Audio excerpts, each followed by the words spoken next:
Good evening. আজ একটা কথা শেয়ার করতে খুব ইচ্ছে করছে। কি জানেন তো, আমি শুনি এর মুখ থেকে ওর মুখ থেকে আমার মধ্যে শত শত ডিফেক্ট আছে। প্রত্যেকটা মানুষের মধ্যে ডিফেক্ট থাকে, কেউ পারফেক্ট হয় না। ঠিক তেমনি আমার মধ্যেও আছে। এবার কথা হলো, সেটা একে তাকে না বলে আমাকে সে বললেই তো হয়, মেসেজ করে বললে হয়, বাড়িতে আসলে বললে হয়, কল করে বললেও হয়। কিন্তু বেশ কিছু মানুষ আছে সেটাকে পিএনপিসিতে বদলে দেয়, একে বলে ওকে বলে তাকে বলে। কি দরকার? আমাকে সে ডিরেক্ট বললেই তো হলো। একে তাকে না বলে যদি সেই ক্ষমতা থাকে সামনাসামনি এসে বলো, ভাই একে তাকে বলো না।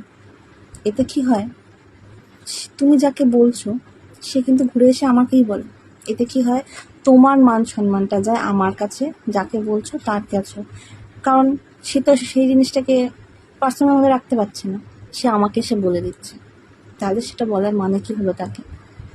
তাই কিছু কথা নিজের মনে রাখা ভালো, কিংবা যার সম্পর্কে তুমি বলছো তাকে ডাইরেক্ট গিয়ে বলা ভালো।